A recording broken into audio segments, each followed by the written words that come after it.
Louvado seja Deus. Glória a Deus. Aleluia. Deus é bom, irmãos? Amém. Deus é misericordioso. Amém? Só as misericórdias dele. E se não for sua graça, nada será. Aleluia. Glória a Deus. Glória a Deus. Louvado seja Deus. Amém? Então, irmãos, a misericórdia do Senhor é grande. Hoje é culto de Santa Ceia. Louvo a Deus pela vida de cada irmão. Os irmãos também que vieram de Chapadinha. Irmã Mocinha, cadê a irmã Mocinha? Amém, Deus abençoe a irmã Mocinha. Os irmãos estão visitando, todos aqueles que estão empenhados em vencer, porque breve está a hora da nossa partida. Eu quero ler, irmãos, Salmos 42. Eu quero pregar um tema chamado O Abismo da Alma Clamando por Outro Abismo. Salmos 42. O irmão que está bem pertinho do irmão Francisco, como é que é o nome do irmão? Luiz. Irmão Luiz, Deus ele cura. Meu irmão Luiz, Deus ele cura. O senhor está bem agora? Dê atenção na mensagem essa noite. Se sua alma incendiar por uma cura, é porque há um Deus que cura. Tá bom? Louvado seja Deus. Versículo 7. Se você quiser, depois nós vamos ler o versículo 7. Se você quiser deixar a sua Bíblia aberta, quando sentar, seria bom, porque depois nós vamos ler os primeiros versículos. Bom? Mas se você quiser fechar a sua Bíblia, não tem problema. Podemos? Um abismo chama por outro abismo. Ao ruído das tuas cachoeiras, todas as tuas ondas e as tuas vagas têm passado por mim. Senhor Deus, acrescenta as tuas palavras sobre os nossos corações. Fale, Pai, conosco, porque grande é as tuas misericórdias. Graças te damos por tudo, no nome do Senhor Jesus. Amém. Pode sentar, meus irmãos. Como eu disse, nós vamos aqui falar sobre um fundo clamando outro fundo. E Davi, aqui em que lemos, ele está falando de algo que talvez lendo apenas um versículo você não perceba a profundeza ou a gravidade daquilo que Davi de fato quer dizer. Mas ele diz que há um fundo que está clamando outro fundo. A palavra hebraica aqui é um abismo. Esse abismo vem no sentido de profundeza de águas, de rios, de oceanos. Algo profundo mesmo, não no sentido de abismo, de escuridão, de trevas, mas de algo profundo, que só pode ser respondido por outro algo mais profundo do que aquilo que é profundo. Então Davi se coloca nessas condições. Então eu quero começar dizendo que Davi, ele descreve uma realidade espiritual muito grande, quando ele diz que há um fundo ou há um abismo, que o melhor termo aqui seria abismo mesmo, né? Um fundo que clama outro fundo, ou um abismo que clama outro abismo. Aqui não é uma metáfora apenas, uma poesia, porque não deixa de ser, sim, é uma poesia, sim, é uma metáfora, é verdade. Porém, isso é mais do que isso. Isso é uma grande revelação de uma lei espiritual. Davi está trabalhando uma lei espiritual que só um adorador conhece. Só aquele que tem no fundo da sua alma o desejo de adorar pode conhecer. Essa metáfora, ela fala de algo tremendo, algo profundo, que sempre há uma correspondência para aquilo que você busca. Se tem um fundo no teu coração clamando por algo, é porque tem algo fora que pode corresponder àquilo que você está buscando. Então Davi, ele estabelece a sua estrutura dizendo claramente que há então um fundo que está clamando um outro fundo. Há uma correspondência que se encaixa ou que responde àquilo que ele está buscando. Amém? Até aí tudo bem? Então essa correspondência é capaz de satisfazer aquele fundo ou aquilo que você busca. Amém?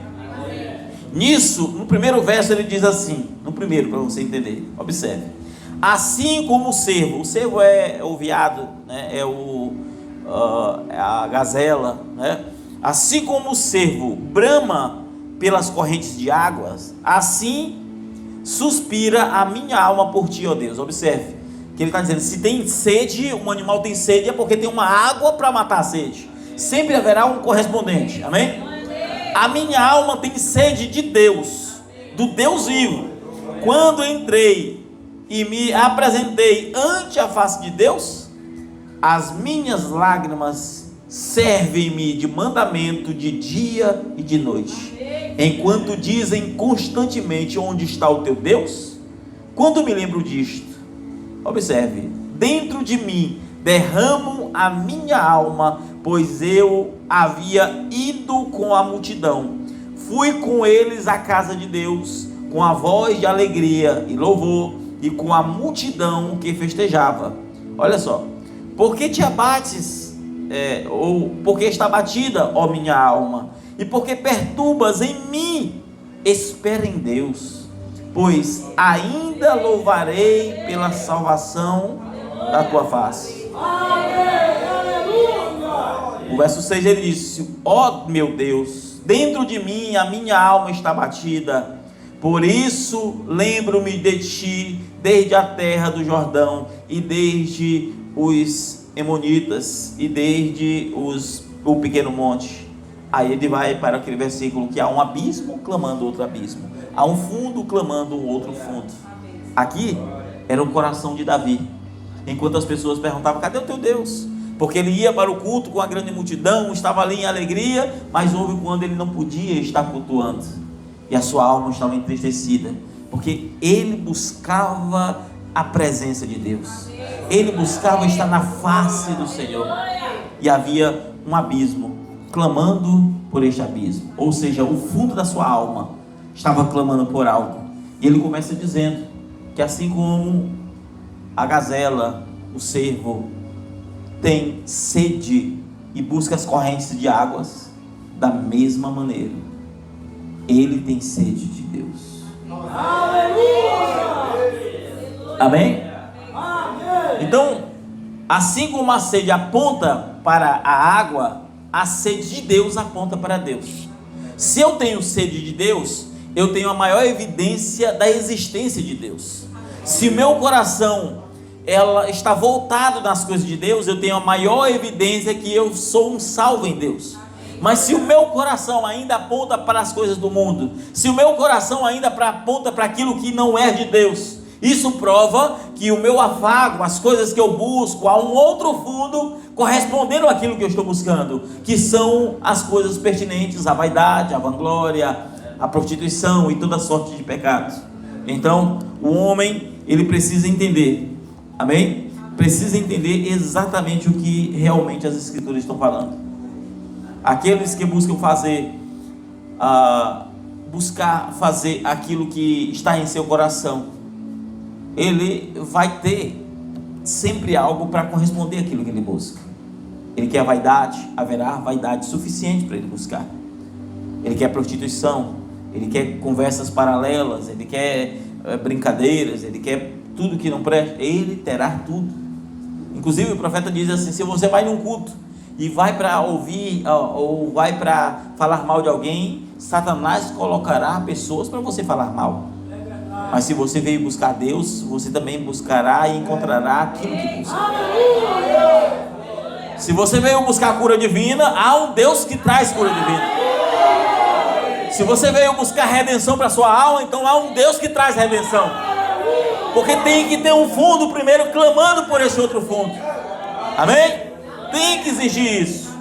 Então o homem encontra aquilo que a sua alma busca, aquilo que lá no fundo da sua alma está clamando. O homem só encontra aquilo que busca. O homem não encontra o que não busca, ele só encontra o que busca. Por isso que aquele que está em Deus, nova criatura é. Satanás vem com as suas armadilhas, mas ele passa, porque ele não está buscando aquilo. Mas aquilo que ele está buscando, ele receberá. Amém?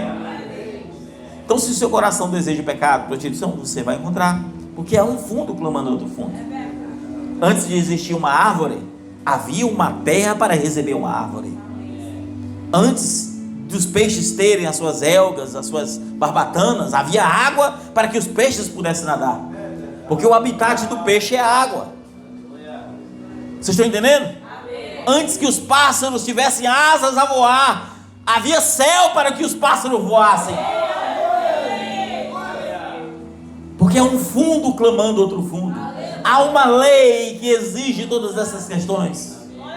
E então você vai observar que se tudo está dessa forma, tudo está testemunhando que aquilo que você busca é aquilo que você encontra, então eu preciso entender que nós, os seres terrestres, sem oxigênio não sobrevive, peixe fora da água não sobrevive.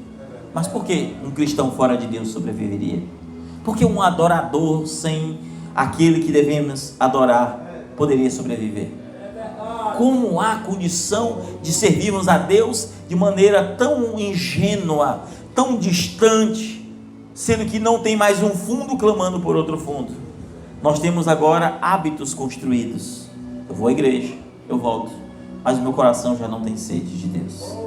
E se o meu coração não tem sede de Deus, o meu dia passa distante das coisas de Deus. Eu já não falo sobre as coisas de Deus, eu já não busco as coisas de Deus, eu já tenho problemas suficientes, então eu começo a olhar para os problemas ou fazer vista grossa para eles e deixar a si mesmo, porque haverá um fundo clamando outro fundo, sempre haverá.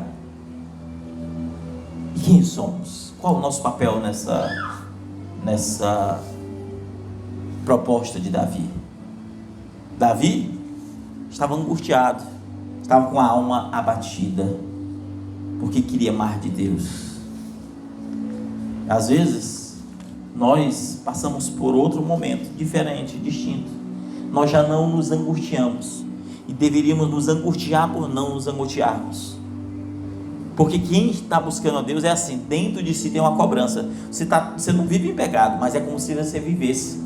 Você não é que você está deixando de buscar Deus, mas é como se você nunca estivesse fazendo o suficiente, porque tem um fundo clamando outro fundo. Mas quando você não tem mais aquele fundo, dentro de você não há mais nenhuma cobrança. E aí existe de um lado os super crentes que têm cobrança somente no espiritual, mas a vida está toda suja.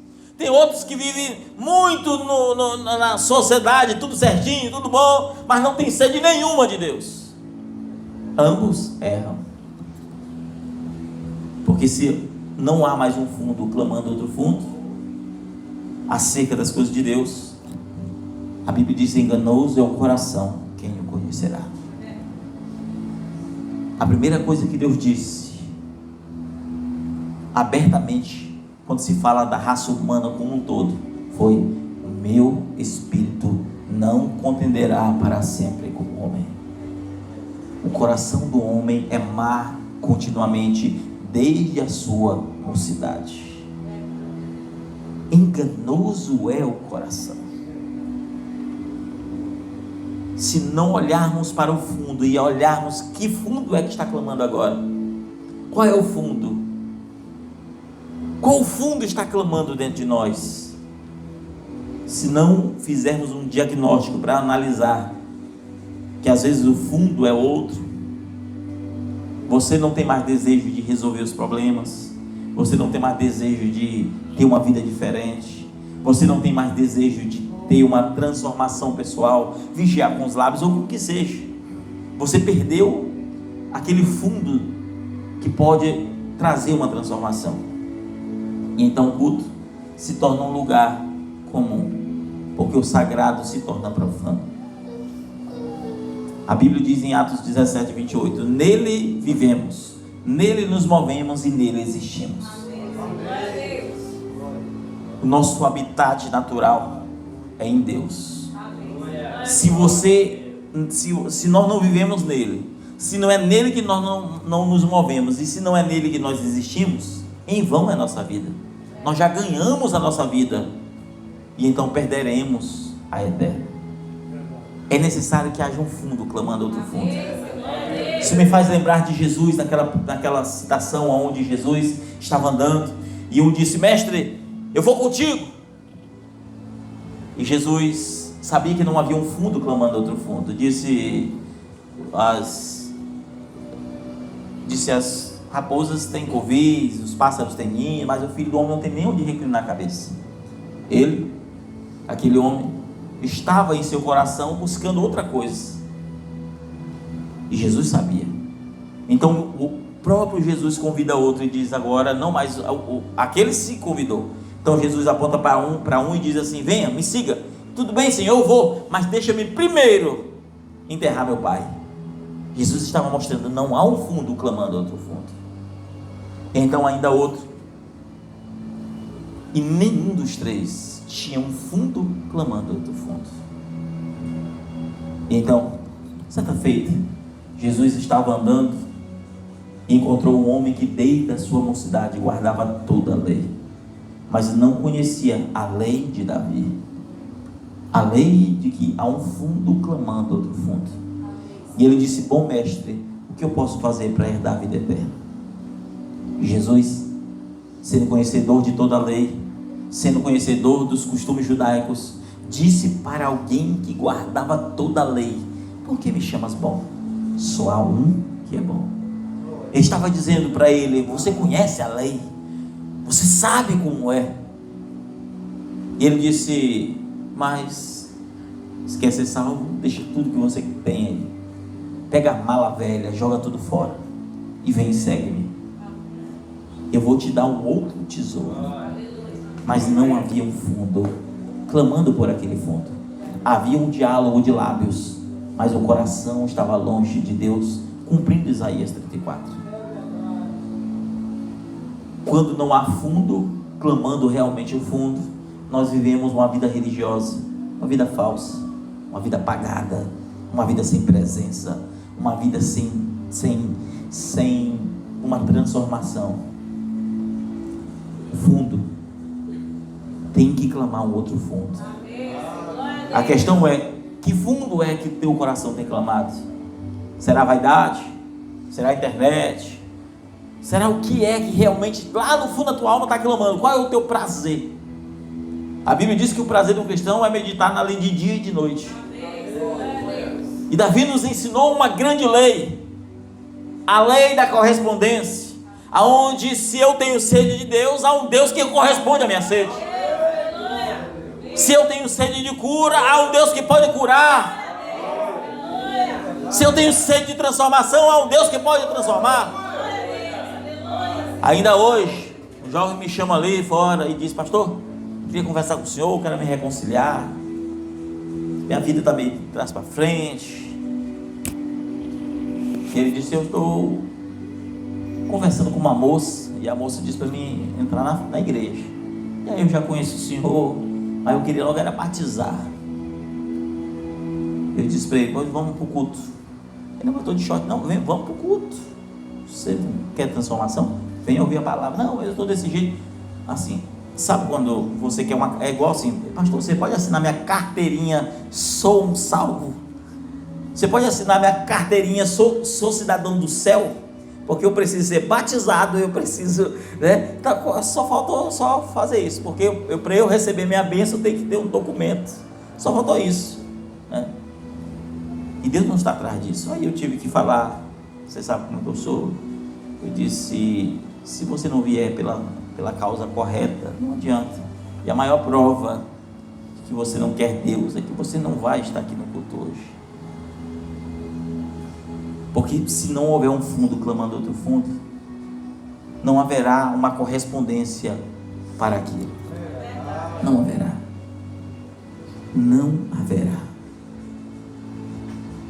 É muito bom estar no culto. Sim, é melhor, porque pode ser que eu ouvindo a palavra e mais na frente a palavra toque. Mas a motivação por trás é abominação para Deus. Vocês conseguem compreender, irmãos? Amém? Você consegue compreender? Deus faz isso. Então, irmão Luiz, se o senhor tem desejo da sua cura, se lá no fundo da sua alma é o que o senhor busca, há um Deus que pode curar o senhor. Essa dor, essa angústia, essa coisa, tudo isso aí sai e você vai para casa hoje bom. Se você tem algum problema, mas no fundo esse teu problema você quer que seja resolvido, porque assim, desculpa até sair um pouco do tema, mas assim, hoje estamos vivendo num tempo, irmãos, que as pessoas não passam por problema e acham que estão passando por prova. Não estão passando nada, não tem prova, não tem nada, sabe, a vida boa, tudo fácil, tudo resolvível, tudo é muito simples para se resolver, não está, nem precisa orar, você mesmo resolve, porque são coisas naturais. Mas as pessoas não buscam a Deus, elas se veem como se estivesse debaixo de tiroteio espiritual e não está acontecendo nada. Você sabe o que é isso? Isso se chama pequenez espiritual. Isso se chama, sabe quando você é raquítico na fé, não tem nem músculo, nada para aguentar e está em pé, parece que é só para estar em pé parece que é uma tanta dificuldade, e aí você anda assim meio que arrastando, não, eu tenho que vigiar, não, você não aguenta andar em pé, você não tem equilíbrio para andar em pé. É isso que está acontecendo. E então, alguns não vigiam com lápis, outros com atitudes, outros de outras maneiras, e por aí vai.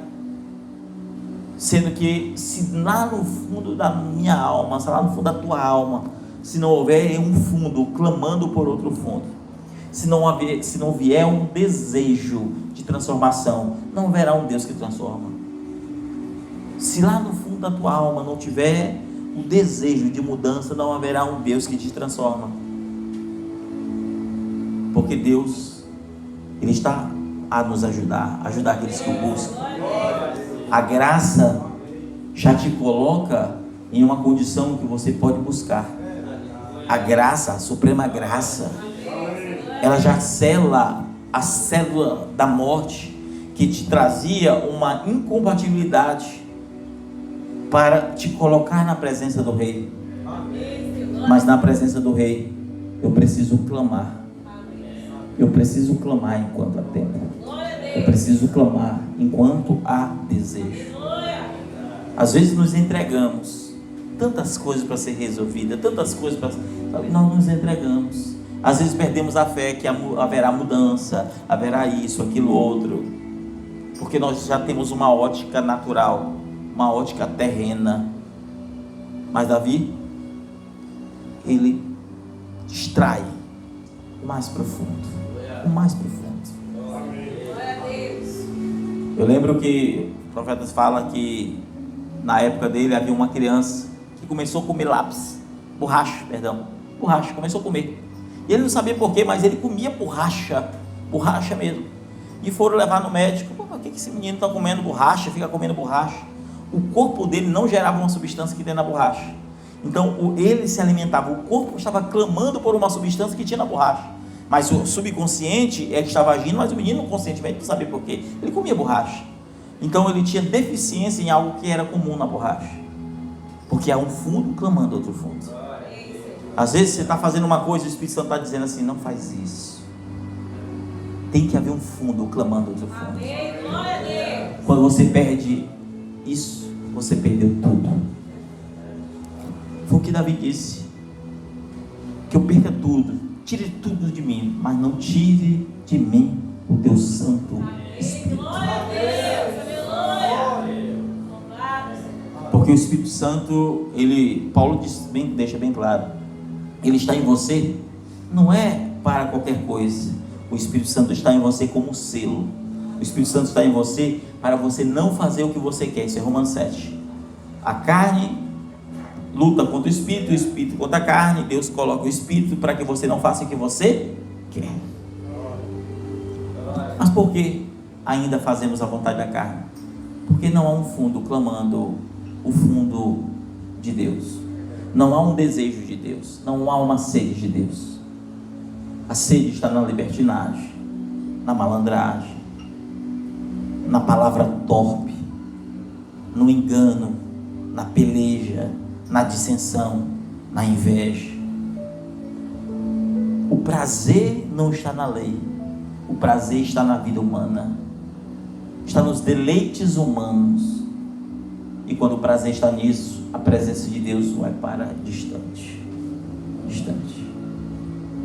Vou encerrar aqui dizendo: hoje é um culto de ceia.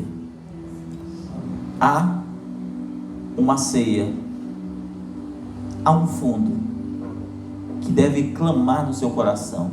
Eu não sei o que você fez na semana. Eu não sei se para você ceia era naquele dia, naquele momento e passou, ou se você fica em uma consciência, meu Deus, isso aqui, aquilo outro. Se você fica triste por alguns dias por perceber que tem tanta coisa para mudar, eu não sei. Mas se não houver na própria ceia um fundo clamando outro fundo, você estará bebendo vinho e pão, mas nunca comendo do corpo e do sangue. Você estará profanando aquilo que é santo. Você não estará entendendo, como disse Paulo, não discernindo o corpo do Senhor, porque o corpo do Senhor deve ser visto como santo, como separado. E se o corpo é santo e separado, você deve ser santo e separado. Há e deve haver um fundo clamando outro fundo. Se não houver um fundo clamando outro fundo, estamos vivendo uma vida falsa, religiosa. Vou para a igreja, volto, e nada muda, nada transforma, nada pode fazer a diferença. E é neste selo, como disse Paulo, é que nós somos selados até o dia da nossa redenção. A redenção plena é aquilo que temos hoje em partes. Aquilo que estamos em partes adquiriremos de maneira plena, isto é, quando teremos ou tivermos nosso corpo glorificado, quando subirmos, estivermos com Deus. Contudo, enquanto isso, devemos buscar a face do Senhor e resolver aquilo que está em nossas mãos. Que Deus abençoe a todos no nome do Senhor Jesus. Amém? Vamos fazer a oração. O culto está encerrado. Hoje é culto de ceia. Terminei a mensagem hoje mais curta, para que a gente possa dar continuidade à ceia do Senhor. Quem quiser ir para casa, amém? E quem for participar da ceia ou quiser assistir também, fique à vontade. Vamos orar. Senhor Deus, muito obrigado por cada palavra. Obrigado, Deus, pelo ensinamento, pela tua graça, pela tua obra, por tudo aquilo que o Senhor tem feito em nossas vidas. Nós te louvamos, te agradecemos, bendizemos o teu nome e te pedimos que o Senhor abençoe cada um dos teus servos. Cada um dos teus servos, Senhor. Que a tua graça se manifeste na vida de cada um. E repreenda todo o mal no nome do Senhor Jesus Cristo. Amém. Amém. 1 Coríntios capítulo 11, versículo 23.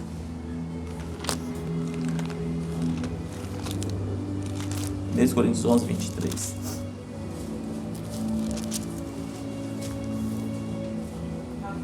Podemos? Diz assim o texto bíblico: porque eu recebi do Senhor também, o Senhor, que também vos ensinei. Ou seja, o que Paulo aprendeu de Deus é o que ele está ensinando. Que o Senhor Jesus, na noite que foi traído, tomou o pão e, tendo dado graças, partiu e disse: tomai e comei, isto é meu corpo que é partido por vós, fazei isto em memória de mim. Semelhantemente também, depois de cear, tomou o cálice, dizendo: este cálice é o novo testamento do meu sangue, fazei isto todas as vezes que beberdes em memória de mim. Porque todas as vezes em que comerdes este pão e beberdes este cálice, anunciais a morte do Senhor até que venha. Portanto, qualquer que comer este pão ou beber o cálice do Senhor indignamente será culpado do corpo e do sangue do Senhor. Examine-se, pois, o homem a si mesmo, e assim coma deste pão e beba deste cálice. Porque o que come e bebe indignamente, come e bebe para a sua própria condenação, não discernindo o corpo do Senhor. E por causa disso, há entre vós fracos, doentes e muitos que dormem. Porque se nós julgássemos a nós mesmos, não seríamos julgados. Mas quando somos julgados, somos repreendidos pelo Senhor, para não sermos condenados com o mundo. Portanto, meus irmãos, quando vos ajuntares para comer, espereis uns pelos outros. São João 13.